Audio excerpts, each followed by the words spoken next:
Hai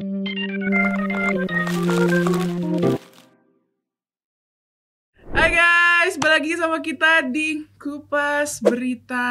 Nah, sebelum kita bahas tema Kupas Berita kali ini, Egra mau nanya nih ke Bang Ade. Bang Ade nih sholat tidak?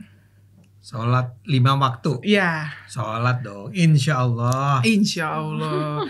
Apakah ketika azan Ini berkumandang? menegangkan nih, saya di awal ngobrol udah ditanya. Oke.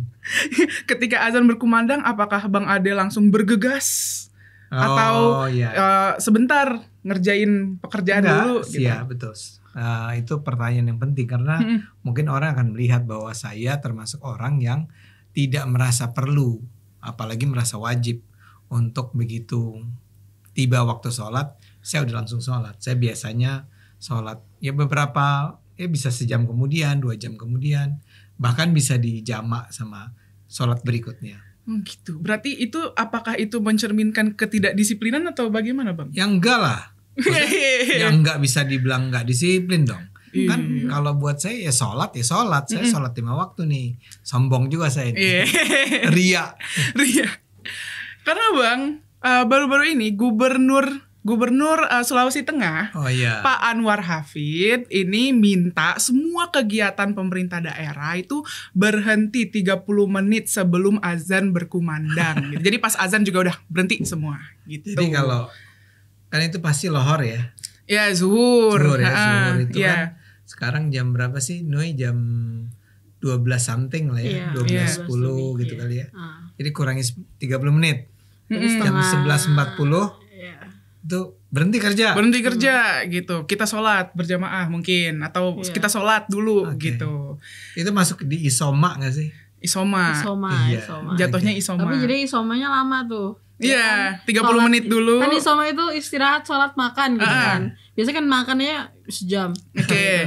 Sholatnya sekarang 30 menit harus sebelum azan. Berarti berapa tuh? 1,5 jam. Ada deh. Belum istirahat ya. Aduh. Belum goleran di masjidnya. Waduh. Ya udah makin lama nih kayaknya. Ya terus nanti kalau misalnya pas sudah selesai jeda waktu itu udah asar. Iya. Sholat lagi. Nggak jadi kerja itu. Ini gimana nih? Rapatnya nggak kelar-kelar. Terus baru Bang dari situ rapatnya lanjut lagi. Rapat juga berhenti. Rapat berhenti. Katanya tujuannya untuk meningkatkan kedisiplinan dan ibadah ASN. Iya. Berarti maksudnya sebelumnya nggak disiplin, kurang. Kedisiplinan ASN atau kedisiplinan dalam beribadah. Nah, dua-duanya katanya Bang. Kedisiplinan dalam beribadah. Dan kalau nggak nurut Bang, kata Gubernur Sulawesi Tengah ini bakal dipecat. Ada tuh kutipan omongannya, demi Allah saya berhentikan gitu. Astagfirullah. Gitu. Ini gubernur. Iya, gubernur. Ini malaikat dua di samping-samping nih bingung nyatetnya ini baik apa buruk ya. Ya udahlah ya. Wih, tapi banyak yang suka Bang. Yang suka sama apa? Netizen keputusan tuh ini? Banyak yang Masya Allah patut dicontoh. Gitu. Ini panutan kita patut dicontoh. Netizen pada memuji. Ya gitu. netizen yang pasti sholatnya 30 menit sebelum azan. Enggak, sebelum azan sudah siap. Bersiap-siap. Jadi kalau Gitu. dia lagi kuliah sebelum jam 12 itu, Pak, permisi Pak, saya harus bersiap-siap untuk sholat. itu benar-benar diprioritasin Bang yang itu. Dan juga di Banda Aceh, kita dengar juga gubernurnya juga mewajibkan pemerintah Aceh itu mewajibkan untuk semua toko kelontong itu tutup pas azan berkumandang. Toko. Ini toko semuanya harus tutup. Toko aja atau perekonomian semua? Kita nggak tahu tuh. Kabarnya toko. Kalau toko orang lagi belanja nih, pas mau bayar udah 30 menit. Bentar. Gue bayar ntar. Nunggu gue kelar sholat dulu. Tutup. Pokoknya tutup. Atau enggak kalau misal sektor sektor perekonomiannya ikut semua gitu, harus ikut memberlakukan itu. Gitu ya. Tiba-tiba kita lagi datang di Bang ke Aceh, terus kayak kita datang agak mepet-mepet zuhur, terus kayak nggak ada orangnya ke masjid semua. Nggak ada yang jualan. Iya, karena harus siap-siap 30 menit. Ini Aceh. Itu kalau yang toko di Aceh. Tapi kalau yang untuk himbauan untuk berhenti pada saat azan itu ada di Luwu Timur, ada di yang tadi di Sulawesi Tengah dan di beberapa daerah lainnya ada juga gitu himbauan itu. Gitu. Tapi yang ngeri Sulawesi Tengah Bang, kalau misalnya nggak nurut dipecat. Aduh, sedih banget. Sebenarnya aku bingung apakah urgensi ASN, problem ASN itu di masalah sholat atau gimana Bang? Maksudnya kan ASN ini kan gak semuanya Islam ya. Gitu. Dan gak semua Islam. Islam juga gak semua sholat. Itu dia. Mungkin dia lebih milih untuk sholatnya sendiri atau gak sholat atau gimana. Sholat kan biasa gitu aja ya. Orang Islam yang gak sholat tuh biasa aja. Itu banyak kok kita temukan. Jadi gak usah juga dianggap sebagai orang yang karena dia tidak sholat maka dia tidak etis atau dia tidak mengikuti aturan-aturan sosial dengan benar kan. Itu pertanyaan aja, kenapa harus dipecat, kenapa harus sholat langsung pada saat azan itu dibunyikan, kenapa wajib sholat, kenapa harus 30 menit dan seterusnya. Ini aneh banget sih. Dan kalau menurut aku tuh ada satu concern alias dalam Islam sendiri ibadah itu sifatnya personal dan lahir dari kesadaran, bukan keterpaksaan. Jadi maksudnya kesadaran itu ya, oh zuhur nih, gue akan sholat tapi bentar deh nyelesain satu dulu, ntar baru sholat biar nggak nanggung, biar konsentrasinya nggak buyar. Itu kan secara sadar dan kayak ya itu kepengenan kita sendiri, nggak diatur sama siapapun, nggak ada kepaksaan kayak ya kepotong harus sholat kan itu keterpaksaannya. Jadi sholat itu memang adalah sebuah ibadah yang sifatnya individual. Benar. Ya, itu disebutnya fardu ain. Ya kan? Fardu ain. Nah, pernah ingat ajaran itu fardu ain sama fardu kifayah. Kalau fardu kifayah tuh kewajiban yang dijalankan secara kolektif. Ya, kalau ini kan kewajiban masing-masing kita. Apa yang kita lakukan kalau kita sholat secara benar itu nggak berdampak apa-apa sama Nui, sama Egra, sama Firdaus, sama siapa di kantor ya kan? Itu saya loh, itu buat saya. Jadi itu kewajiban atau Tuhan bilang kalau mau ketemu saya setiap hari ada 5 kali nih waktu, dia bilang di situ kamu bisa ngobrol, bisa minta tolong. Itu kan makanya isinya sholat itu kan kebanyakan atau banyak diantara ayat-ayat kita baca ketika kita sholat itu adalah permohonan-permohonan kita kan. Kayak Ar-Rahmanir Rahim Maliki Yaumiddin iyyaka na'budu itu mesti. Terus ihdinas siratal mustaqim siratal ladzina an'amta 'alaihim itu buat yang non muslim itu artinya kita diminta diberi petunjuk jalan yang lurus gitu ya. Tapi itu sifatnya sangat personal, bukan kami rame-rame ya. Permohonannya permohonan saya. Nah, itu dikasih kesempatan 5 kali ya. Kamu nggak mau menggunakan kesempatan itu juga nggak apa-apa kali. Kamu yang tadi Egra bilang, saya punya cara tertentu untuk berdiskusi, berbicara dengan Tuhan dengan cara saya sendiri atau dengan cara lain di luar sholat. Ya boleh dong. Karena memang fungsinya adalah fungsi mengadukan diri, memohon gitu ya. Kedua adalah tadi kesatunya apa sih? Personal Bang. Ya sangat personal ya. Jadi apa yang saya lakukan itu adalah sesuatu yang sifatnya masing-masing orang akan berbeda-beda dibandingkan orang-orang yang lain. Nah sekarang kenapa itu harus dilakukan? Pertama ya harus tepat waktu. Iya harus itu menunjukkan disiplin. Tuhan tuh ngasih waktu lama loh buat sholat duhur, sholat asyar, sholat isya. Yang pendek tuh cuman maghrib sama subuh. Iya. Ya kan? Misalnya sholat duhur tuh misalnya tadi jam 12:30 sampai taruhlah 3:30 atau jam 3, 2,5 jam. Asar juga begitu kan, dari 3:30 sampai jam 6-an lah ya, 2,5 jam kan ya. Isya bahkan berjam-jam sampai pagi. Ngapain Tuhan ngasih waktu selama itu? Fleksibilitas bisa kapanpun.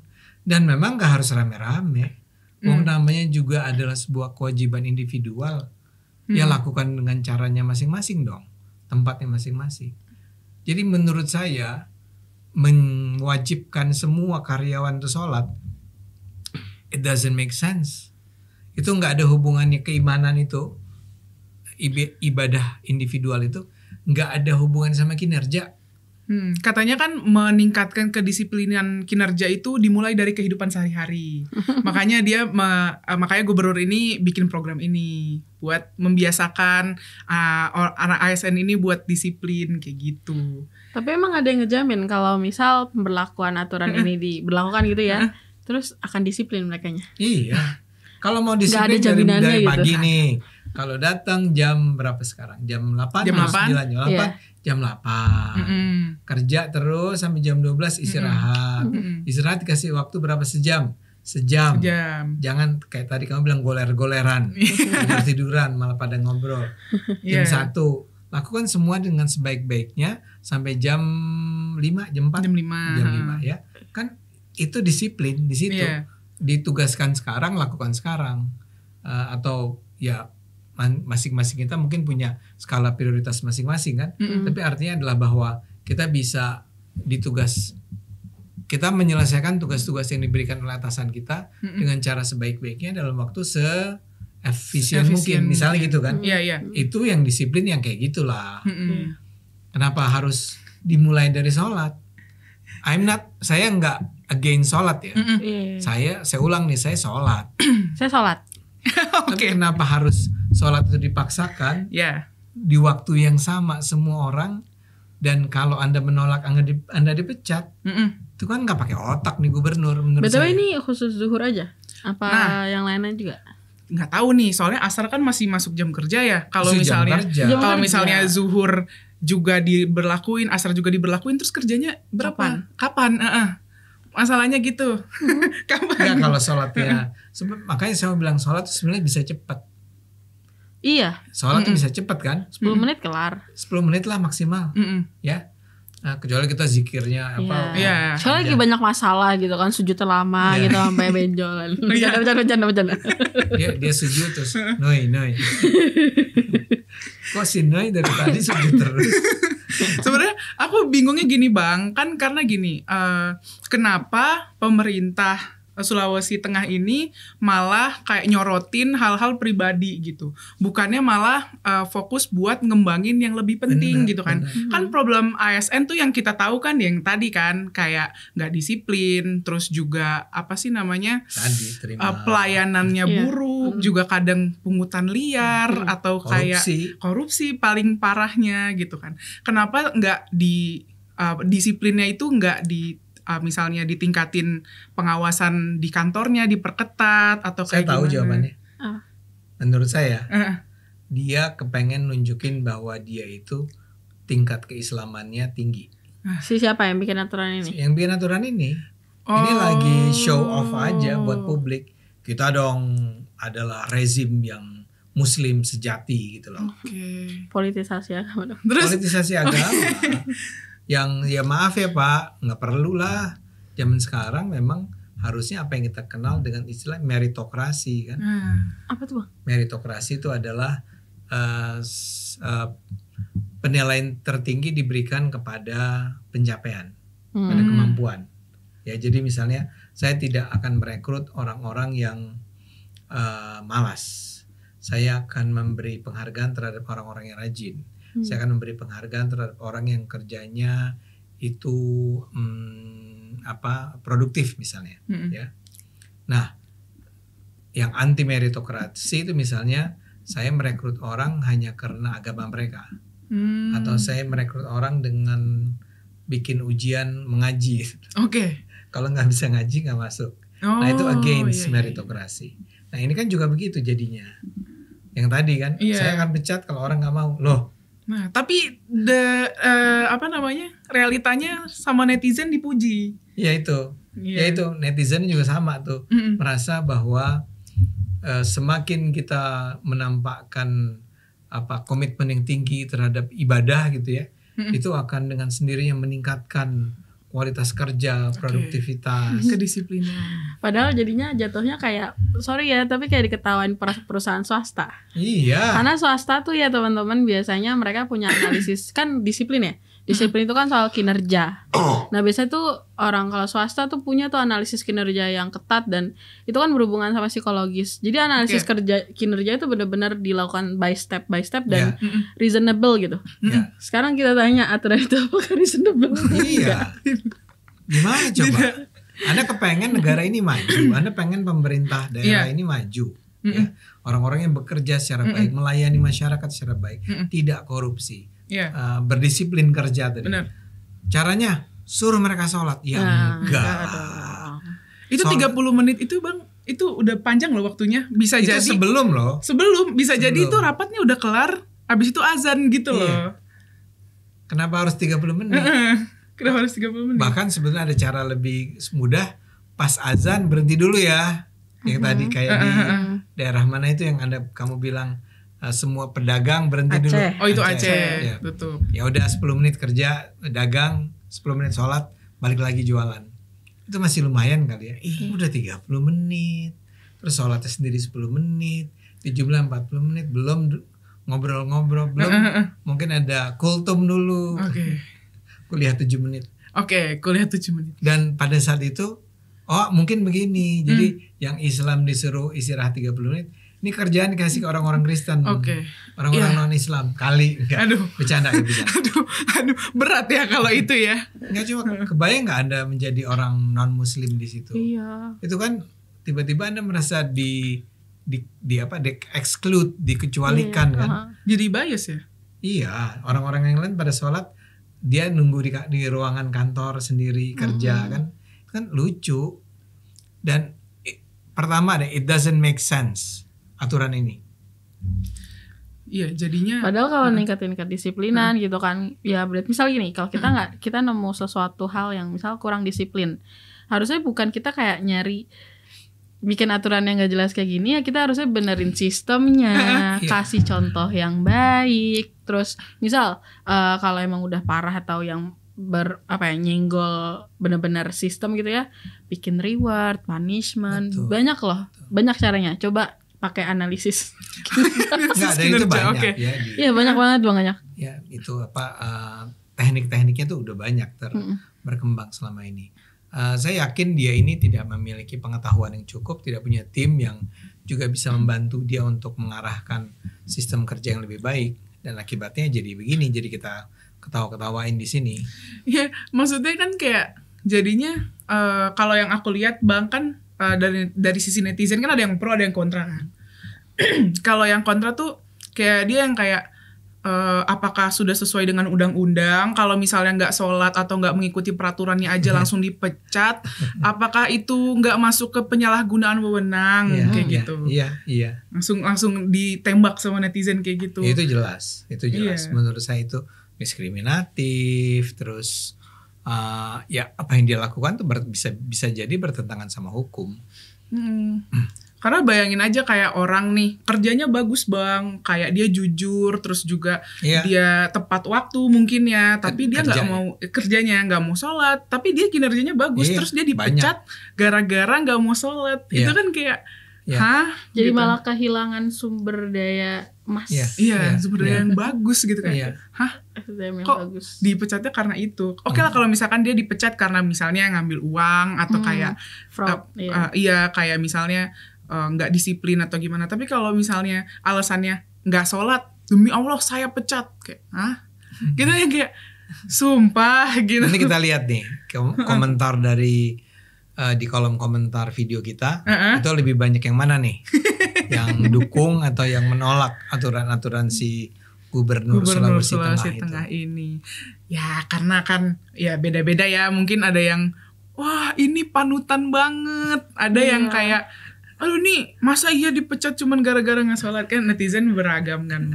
Iya itu dia. Apalagi yang itu tadi Bang, yang concern ASN itu kan luas. Kalau misal di sektor-sektor misal layanan kesehatan, yang lain-lain, terus misal kayak yang kita puskesmas gitu ya. Jam 1 antrian masih banyak tapi setengah 12 sudah harus stop. Karena zuhuran dulu ya. Terus pasiennya kayak udah gak bisa lagi. Biasanya karena puskesmas juga ngantrinya dari pagi kan. Aduh, udah makin. Dan dokternya udah gak bisa. Ya ada orang udah mau mati, si dokter bilang bahwa saya sholat dulu ya. menit. Pak, ini aturan. Kan, ya misalnya kan Pak dokter kan sholatnya nanti jam 12. Ini bukan baru setengah 12. Ya aturannya adalah itu kita sesuai aturan. Ya itu udah keburu makin parah nanti sakitnya. Oke. Daripada kemana-mana kita tuntaskan saja. Oke, mungkin itu aja yang bisa kita bahas di Kupas Berita kali ini. Kalau misalnya penonton pro atau tidak pro juga boleh komen di bawah gitu. Jangan lupa like, comment, subscribe, stay tune terus di program kita di Kupas Berita. Bye-bye. Bye.